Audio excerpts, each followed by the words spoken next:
Hello beautiful people, how are you doing? Welcome to a new video. I'm excited to be sharing this video with you. We are canning again, and today we are doing pressure canning green beans or French beans or runner beans. So these have been washed and they are ready to be snapped. So they are called snap beans because you can just easily snap them. The easiest way is to just snap them, they say, into two, but I'm gonna cut them because it's quicker. I'm gonna chop them up into like 4 or 5 pieces. Slicing my beans this way is a quicker way than snapping it individually, because as you can see, I can chop a whole lot in one go. It is recommended that you feel this well, because what happens is once this cooks down, you have a big gap and you probably have half a jar of beans. So fill this as much as you can with the beans, and if possible, give it a little, like a little thump to just ensure everything goes in and you have that jar full. As you can see, I am using really small jars. These are about 200-300 grams jars. I'm using these tiny ones because bean season is actually pretty much over. This is September in the UK, but I want to also try it. If this keeps and it's good and we like it, then fine, but if we don't like it, then fine, I'll just continue with using the freezer. But I want to try alternatives. That's why I'm doing this. Okay, what I have seen people do is add salt into the jar. So they put a teaspoon of salt into the jar and then add water. But I've got brine. I just don't want to be putting salt to each jar. That's me trying this differently. So I've just got some sea salt, Celtic sea salt, in warm water. We want to make sure that everything goes into hot water because we are starting with hot water. So we're just going to start filling this with water.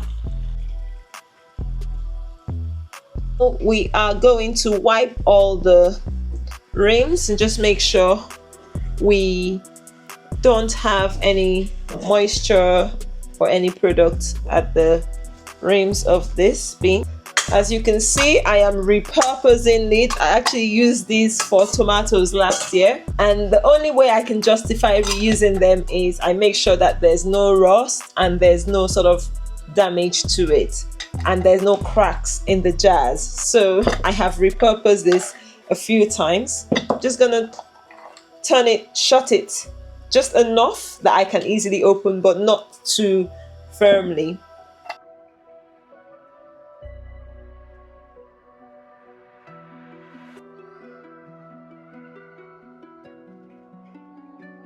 I just opened the pot so you can see we are at a rolling boil. It's sealed now. Once that seals, you can't open it. So this is a safety thing with pressure cookers. Once the pressure is built up, it locks it automatically. You can't open it. So if you forcefully open it, then you will hurt yourself. And that's why people are scared of pressure cooking, especially. Sorry, I'm heating up the lunch for the boys. They're just back from school. So if you use a pressure cooker or you've never used it before, ensure once it seals, don't try fiddling with it. And also, when whatever you're cooking finishes, it's best to let the pressure drop down naturally. If you are in a hurry, you just have to be patient. So in a few minutes, we'll have it start whistling and I will time it from then, okay? So it's sealed, but it's not ready to start timing until it hits the maximum pressure. We have heat pressure. It takes about 10 minutes to actually get to the whistling point. So now I will time it for 25 minutes. People say when you have a small pot, this is a 10-liter pot, and that's 10 quarts, isn't it? That is not big enough to use to pressure can. But guys, this is what I have, this is what I'm using. So I will time 25 minutes and then I will turn it off. And the heat will continue because it's really high temperature right now for it to get to this whistling point. But it will be at a steady temperature. I'm not going to increase the heat. I turn it a little bit down. That is because you don't want the pressure to go higher than a certain amount. And that's what the pressure gauge does. The pressure gauge helps you regulate it to a certain temperate pressure gauge. But I don't have that. I only have this. So this is how we'll do. Anyway, so 25 minutes time, I'll turn it off and let the pressure go down, and we will go ahead from there. Someone is come for lunch. That's Ryan. Say hi. Hello. He's just come back from school and he's about to have his dinner. Now we are going to turn off the heat and it will keep whistling, as you can hear. It's always an experiment in my kitchen, guys, and this is what I do. My kitchen is my safe place, is my lab. I do things that I feel are safe to do. If I don't feel safe to do in here, I will do it outdoors. But I will definitely be trying things out, obviously, that are within safety ranges. I wouldn't go crazy. And the major difference between a pressure canner and a cooker is just the gauge. Obviously, the size of the pot will determine how high the pressure would be and how much heat could be retained. And that, for me, is one thing I need to note. But ideally, ultimately, I want to get myself a pressure canner. But for now, it is working. We have finally had the pressure drop. So I'll show you what it looks like inside. You see that? It's still boiling. I am so happy I have been able to do this, guys. So happy. And look at that.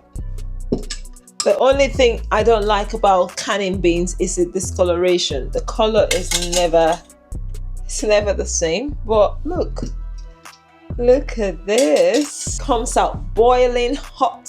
Can you see the boiling? Yeah, that tells me we hit good pressure.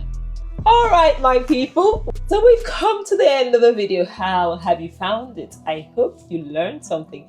For me, I think the learning thing here is we can try things within our own sort of knowledge, so get the information that is safe for you to do.